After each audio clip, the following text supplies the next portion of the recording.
On the money, we're at 5, so let's get stuck in. So I'm Perry from Rennet Rind, and I'm talking to you guys today about the importance of time to artisan cheese. Now, I've been a bit crude here and just said time, but these rooms are phenomenal. You know, we use selective pressures such as temperature, humidity, time, turning, brushing, washing, to get profiles where they need to be, or where we'd like them to be. It's an interesting thing that we put together. And if you bought the box, you don't need the box. I put 3 profiles of Baron Bigod, the phenomenal cheese made in Suffolk for Johnny and Dulcie Crickmore and the Fen Farm team, and they're just phenomenal cheesemakers. You can't mature cheese without great cheese, and they use unpasteurized milk, traditional rennet, and they use just really good techniques which allow me to do my job. You can't do mature bad cheese, and this is why we have these stunning profiles. And we brought them along for you so you can see them every step of the way, and why there's no right or wrong, you know, in terms of where they are in their stage. In your box, you also would have got some butter from Fen Farm, some natural yogurt, and that natural yogurt is in there to show you the flavour of Montbéliard cow. You know, it's really distinct, but when you taste it, you taste it. You know what it's about. So we've got this on the side, this one here, and yeah, just to dip into when we've got there, and then four cartons of an odd thing is just sort of my little collection of treasures from the farm. So I've got some cow hair, some soil, some feed, and essentially that gives me an idea and an anchor where, you know, what the terroir is of that place. You know, it's been in lockdown, I haven't been able to see a lot of people, and yeah, this has been a great opportunity to draw on these senses and make sure they're still prominent in the cheese, because that's really important to the farm. So I want to make sure they're there. We may draw down on them, we may not, depending on how we go, but let's get stuck into our first cheese. So move to profile 1 if you have it. Profile 1, which is this one right here. So we're going to just run through the steps, and there'll be jumping off points of what that cheese may be doing and what it tells me. So the first thing I want to look at, which is my day-to-day, is visually. We want to look at that rind and see what it's doing. So we've got some huge amounts of bloom that are here. If you can see that in a gradient, they kind of up from white going to a brown finish, you know, which is great, you know, that kind of ascension that's happening, and that's what I want to see. So that bloomy rind is Penicillium camemberti. That's predominant in brie-like cheeses and camemberti. And that, to me, always has a mushroom kind of flavour, an aroma. And we're going to kind of let that happen, let that sink in. This is straight from the farm. This is just how we get this profile, which is really important, you know, because I know the standard and where it can go. Every cheese that comes in, I give it a pressure test, and then we build a maturation plan for it in terms of using these magnificent rooms to create really great flavours. So the first thing that we want to do is chop in a bit there, you know, and so we've inspected the rind. We can know it's more bloomy, which indicates to me that it's a younger style of this cheese. In terms of the interior, we've got this breakdown that's happening on the outside, and on the inside, a thick chalk line. So you might be able to see that there, the thick chalk line. And that's what's telling me is that the cheese hasn't fully broke down in the middle. You know, it hasn't broke down, and it would tell me that maybe there's a degree of acidity that's happening, which is really important. So if we give it a sniff, right? So we've done the visual check. You know what I do day to day. Let's give it a smell. So you get that mushroom that I was talking about, but then you get the acidity, the freshness, the milk, and the dairy. That's predominant in profile 1. You know, we're going to be talking about this balance that happens with age, particularly in the Baron Bigod, of acidity and savouriness, and how it bounces up and down, you know, how that balance works throughout the cheeses, which is amazing. So, yeah, in terms of smell, fresh, milky, little bit of kind of savoury, slight savoury edge, which is great for such a younger style of this cheese. And then I don't want to hang around, I want you guys to get stuck in, so let's give it a taste. Delicious. You know, you've got that savoury edge just on the outside, predominant mushroom flavour, good level of salting, But in the middle, that chalkiness is really coming through. That acidity, that freshness, that Montbéliard cow is really hitting there with a slight bitter note at the end, but nothing to worry about. And where we fit on this scale of acidity versus savoury, the acidity kind of level is going up, so you're getting more of a lactic kind of vibe that's going on, more fresh. And I think what I wanted to talk about with the importance of time is that I know a lot of you guys, you're following the British Cheese Weekender, you guys are probably all curd nerds, and you're taking a look at Free and going, that's my bag. But this cheese has a place in the market as well. It's so important. It's light, it's a real mellow, easy flavour. So when I'm sorting a cheese board for people, restaurants, I want to start somewhere mellow, somewhere nice and easy, somewhere to kind of move forward with. And this is really a good starting point for us. And also, the amateur cheese artisan enthusiasts, they're not going to be too scared about this cheese, As I said, the bloomy rind is a traditional brie, you'd see that kind of mould in a supermarket and it won't scare them too much. And it's a good gateway to getting stuck into the cheeses that, that move forward. So really great profile for it, nothing wrong with it at all, it just has a different market, and that's what we like to do, provide different avenues, get to know our customers and get to understand what their profiles and what their customer base is like. So that's really important. Next we move up to our 6-week profile. So this has been in the maturing rooms, it came in and then we start to instigate a little bit of something interesting, we start to instigate turning within the cheese. So as you turn the cheeses, there's microscopic moisture that resides inside the cheese. And as you're turning it, there's these canals, you can't really see them, but canals. And the moisture sinks to the bottom. Gravity does its work, it sinks all the way to the bottom, and then you turn it, and it does the same. That allows, the best analogy I can do is a circulatory system. It's pumping the moisture through the cheese. We're the heart moving it back and forth. And it makes the chemical reactions that are in the cheese, the breakdown of amino acids, happen more evenly throughout the cheese, which is massively important. Another big importance for this as well is that if you leave it where it is for a period of time, all that moisture is going to sink to the bottom, and we're going to get a big old beer belly on the cheese. So, personal experience, I can say, it's no good to have a beer belly. So we don't like to see it in our cheese as well. Also, when the cheese is flat on these beautiful wooden shelves that we have here, the bacteria and the flora is it wants to live, it wants to breathe, and it wants to expel waste, CO2, it wants to expel that. And as it's expelling that, it's wastage and it doesn't taste particularly great. It increases the amino acid. So if you constantly have a surface that's touching it, you're pushing all that wastage, in want of a better term, back through the cheese, which is really, really important, and that's kind of what happens through the cheese. And you don't want that. So we turn this cheese twice a week to ensure that the growth is even around the cheese. As you can see, the bloomy rind is still there, but you might be able to see it now. I'll try and zoom in for you, actually. Let's see if that's good. No, we're not going to zoom in. Oh, we are. You can see the bloomy rind is beginning to die out. So we're beginning to get a vibe here now that the bloomy's running out, but also this cool little wrinkly rind is developing. And that wrinkly rind, has a really cool effect on, which is a microflora like geotrichum.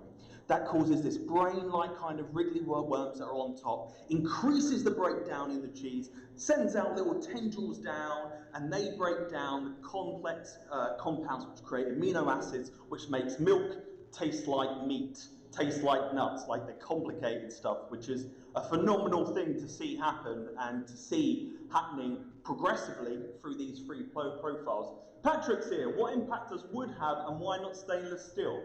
Now, it's more about the environment, actually. So these are Scandinavian redwoods, which have been kiln dried to about 12.5%. So humidity is really important to keep it consistent. It can soak up the moisture in the air and then saturate it. So it allows this temperature and humidity in this room to be more consistent. So not quite like about, you know, what's individual in terms of this cheese. In other cheeses, what it can do is promote a good, healthy biofilm.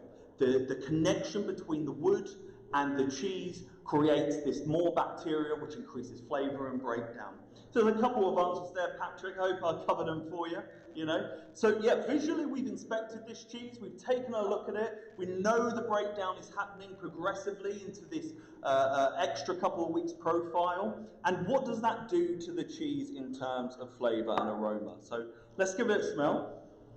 Yeah, so we're still getting that fresh element there, that milkiness that's in there. But mushroomy, savoury has began to take over. You know, that balance that we're talking about, first profile one, acidity up here, you know, pulling it back now, the savoury's moving in. The mushroom, this is the interesting, the mushroom flavour is now converted into cabbagey. We've got a cabbagey vibe that's going on in the cheese, and that's really interesting. That's a really nice note to have in these cheeses, you know. So I won't hold you any longer. Let's have a taste. Good texture. Claggy, gets stuck around the gums, which is really nice. Saltiness coming through. Savoury pushing up there. We've got this saltiness now, which was pretty refined, but now it's like a Parma ham. It's like a Parma ham saltiness, which is beautiful. And then coming in the background, that freshness which is still there, which we can still see in the chalk line that's in the cheese. So turning the cheese is really important to make sure that the growth within the cheese is mature and it's all working right, you know, and it's working perfect. And yeah, I agree, Patrick. You know, the cheese science is the best science. I feel like a mad scientist here whenever I come in here trying new things. And this was a huge gamble. I need to say, actually, these three profiles I haven't tried before. You know, I've tried in previous tests, but this I wanted a completely blind tasting so I could give you my honest opinion of where they are and how they feel, you know. So the final cheese that we have, profile number 3, you guys were absolutely raving about this one when I posted the first image, and everyone wanted to get their hands on it, and lucky some of you have. And yeah, so what we've seen now is that we have like a pure breakdown that's gone from rind all the way through. In terms of balance on the top, you can see the geotrichum, that wriggly rind that I was talking about, is beginning to take over. Bloominess, particularly around the edges, that's the wrapping that normally kills the bacteria on there. And that has begun to dissipate, and we're getting more of a browning that's on there, and you know, the geotrichum is fully taking hold, letting those tendrils down in cheese, breaking it all the way through. You know, and the important thing about cheese, you know, as I said, you know, I've applied time to these, but I've applied time for me to get involved with the cheese, as in turning. And, you know, unfortunately, I'd love to say you can do this in your fridge at home, but these rooms are very controlled. So essentially, you've got a very even temperature, you've got a very even humidity. Cheese doesn't like, you know, if you imagine doing this in your fridge at home, and you're opening your fridge door all the time, humidity's going down, up, and that inconsistency breeds ammonia. And ammonia is something that can be nice, just on like the edge of the cheese, you know, it can be nice, it can aid breakdown, but the majority of the time, the cheese will be pretty horrendous and it's very dangerous to kind of work with, you know. So, now we've tasted, visually inspected the cheese, you know, feel free to keep your questions going. So let's smell it. Right, so acidity, milk is completely gone now. You know, there's still a slight little chalky middle there, which is great, but the acidity is gone. We've just got pure cabbagey, brothy notes that are there, which is what is required from this cheese. This is what I want to be delivering. This will be like moving towards the end of my board. You know, what is the age of the 3 varieties? So we have, as from the farm, so 5-6 weeks, depending on how you know, their schedule and how their cheese is working. A further 2 weeks on this one, and finally an additional 2.5 weeks on the last one. So the time, that's the age of each cheese that's happened. So yeah, so it's so interesting. We just lost all acidity in this cheese. You know, there's a slight bit of spiciness there, so ever so slight, which is like the ammonia that's coming through, which is eventually going to happen, but we need to pull it out of our maturing rooms to make sure that it's bang on for people, you know? So so savoury, that saltiness is there, that Parma ham that we were saying, really beautiful. I mean, look at the breakdown that's there. It's through the cheese and it's perfect. Flavour. Meow. That's really good stuff. It's intense. Wow. It's so good. This is like my stuff. Like, cabbagee is at the forefront now. Mushrooms are gone. Cabbagee is running all the way through the cheese, which is so interesting. That savouriness, you know, the cheese now has been fully replaced with brothiness. There is no acidity whatsoever coming through the cheese, which is just amazing. The breakdown, the clagginess, and the texture is so moreish. It's got a beautiful way with it, which is amazing. And what's happening as well is that you're getting a refined farmyard flavour as well. You know, that's not particularly great, and this is where you can pull on your pots that I supplied you, actually. You got some cow hair. If you pop one of these open, and I mean, step back, I don't think this is going to be particularly pleasant. What we have to remember, these are concentrated farm smells. Concentrated. As they pass through the milk, you know, they get lost and they become subtle features. So if you pop your cow hair, give it a sniff, and God, it's phenomenal. Like, I love doing that. I love doing it because that is truly like that. You can pick up the elements, that aroma, that cowness that's residing in the cheese, and the flavour in the strength of the cow hair, which is just phenomenal, really. It works so well. And they're your 3 profiles of Baron Bigod that I've been maturing. So, anyone has any questions about maturing? Yeah, so I can see what's my favourite one. So I normally lean towards profile 2. You know, it's easy to cut, good for delis to handle, good for chefs to handle. It's got the elements of savouriness and the lacticness that's there as well. So it gives the best of both worlds. But that profile 3 is pretty special, and a once kind of profile kind of thing going on. So I'm going to do what probably was most predictable and say profile 3 is the one for me. Just purely because that breakdown is so perfect, and we're straddling the saddle. You know, another 7 days, something like that, or 7 days, we'll be looking at a concentrated ammonia, which is what we don't want to do. One for our customers, one for Baron Bigod. We don't want that happening for them. And yeah, so it's just perfect at the moment. You guys are you know, loving, you know, sort of where it's at the moment. And yeah, chalky heart. That's a typical sign of Baron Bigod. You know, one thing I really wanted to talk about as well is the idea of why we should mature cheese. You know, I get asked this question all the time. You know, why would we want to mature cheese? Cheese makers are doing it perfectly anyway. And I think the answer to that question, I wrote a blog recently, is quite simply, you know, when I was asked this in virtuals, is how do you want your steak cooked? Rare, medium rare, burnt to a crisp? Yeah, I mean, it's an interesting one, really, you know, and I think we, as British cheesemongers, should start asking that question of our customers. You know, this one profile cheese, Baron Bigod, is sensational, one of our most loved cheeses in the UK. But wouldn't it be great if, you know, the amateur cheese, you know, person could come in and actually try, you know, this chalky profile, which is a bit easier on the palate and a little bit more acceptable. And then you massive curd nerds could get involved with, you know, profile 3 because you're not afraid of a bit of mould. So the idea of, you know, how do you like your steak cooked? How do you like your cheese? Which is a relatively new approach, which we really want to be, you know, pushing now, which would be amazing. What could you drink with cheese free? Yeah, so cheese-free, that savouriness there, that saltiness on the chart, what I do when I pair, I try and find out what the cheese is missing. And very apparently, we kind of worked out that acidity is massively missing in cheese number 3. I would love, and I'm going to celebrate the British Cheese Weekender, I'm going to take a bottle home of Saffron Grange, Rosé, oh no, sorry, the Cuvée.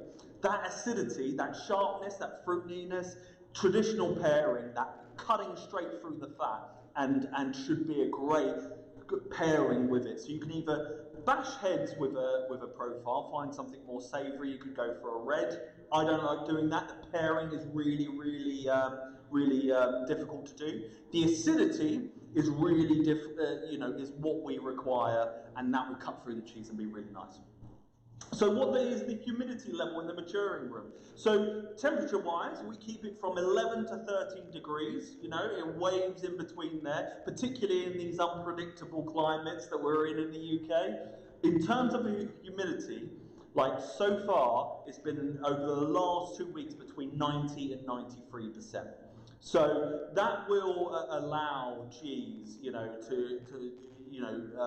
not leak moisture. So if you imagine how humidity works, is the drier the room, the more we're going to pull moisture out of that cheese. We do it too fast, we damage the cheese, and we get an overly chalky cheese. We do it nice and slow, it helps the cheese relax and create great profiles and breakdown that's happening within the cheese. So humidity level between 90 and 93%, that allows the moisture to be locked in the cheese. It can, at that level, you can get some unwanted molds that creep in, like Mucor.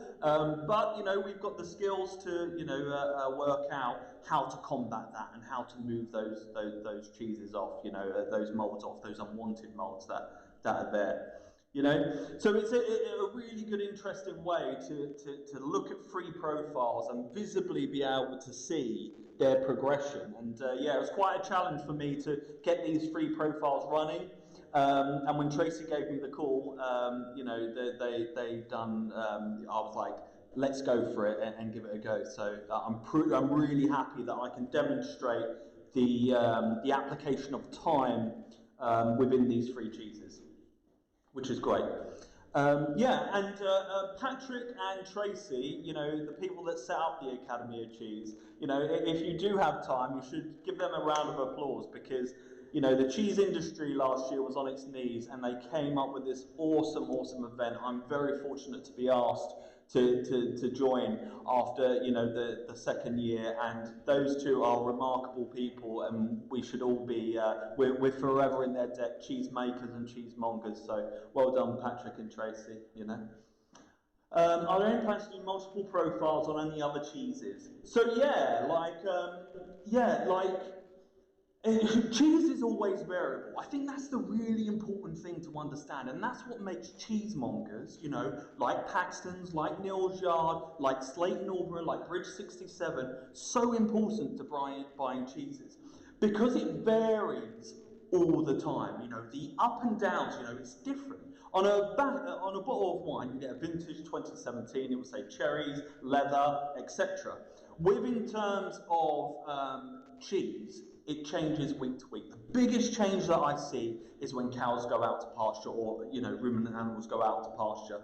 That's the bit where I have to be careful, and it can throw up some few unusual things. So as the cheese comes in, we dedicate a maturing schedule to it and work out what might work best for that cheese to give a good profile. One of the best profiles that have come out of the last lockdown year was a 24-month-old Spark and Hoe Red Leicester. So it's this bad boy back here, and I've kind of held on to it because it's just an awesome profile. When you age a cheese for that long, it really becomes something very, very powerful. But this Spark and Hoe Red Leicester became a beautiful example of what maturing can do, controlled and over time. And this cheese has a huge amount of mite involved in it, so it gets brushed regularly, which is another feature of our maturing, what's in our arsenal. So yeah, I have a specific mite brush, and it allows me to wipe down the cheese, keep that mite off it, don't allow it to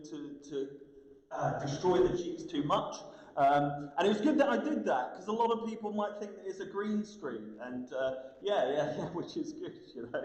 So yeah, so no plans so far. Winslade, similar style to Baron Bigod, but wrapped in the spruce bark. We've got a really nice profile. I think we've got that now down actually, and that's going to be our profile moving forward. Yeah, just working with a few other styles and working out what we can do with them, how we can help them get to the best they can be, so our customers can really enjoy them, which is great, you know. I can't think of anything else to talk about. We've got 5 minutes left. Any more questions about maturing cheese, British cheese industry, what we're doing here?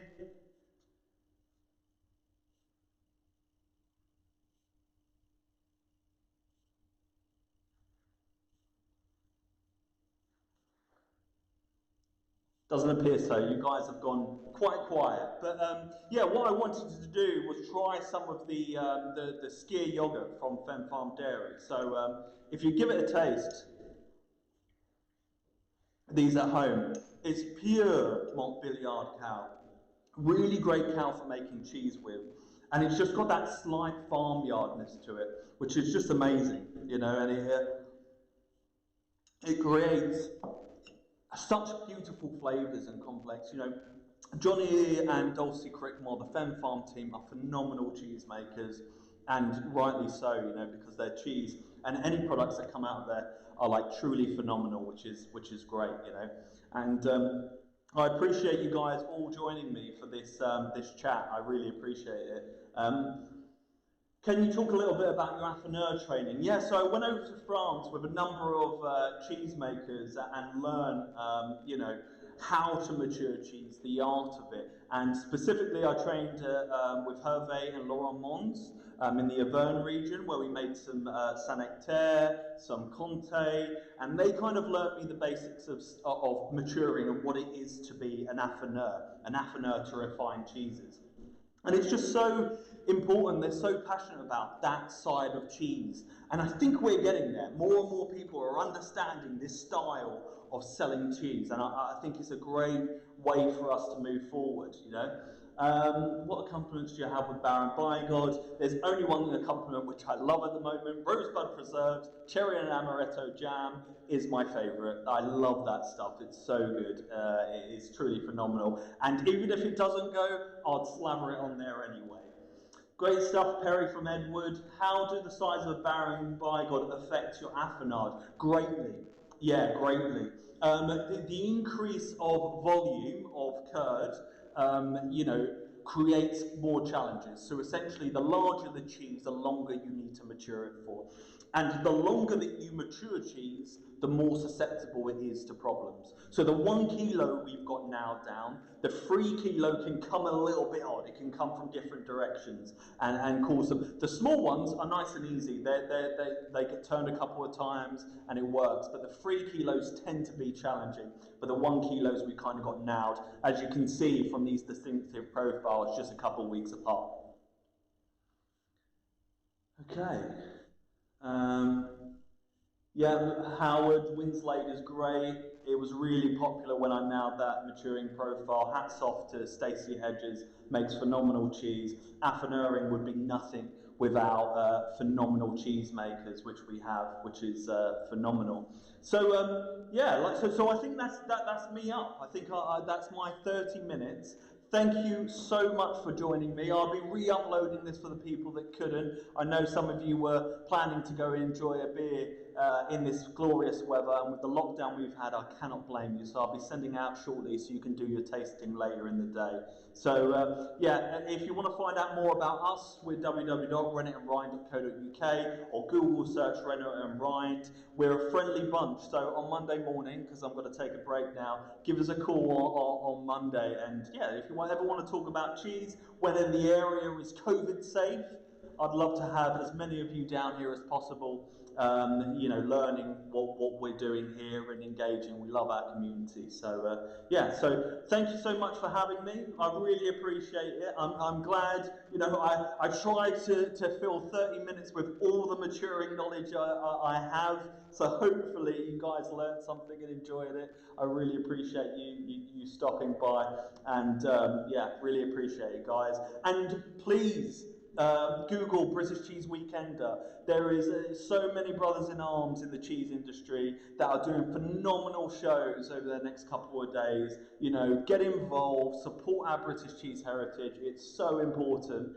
that it survives, and we really want it to stick around. And you know, due to the remarkable work of the Academy of Cheese, Tracy and Patrick, I'm pretty sure we're seeing clearer, bluer skies. So thank you so much for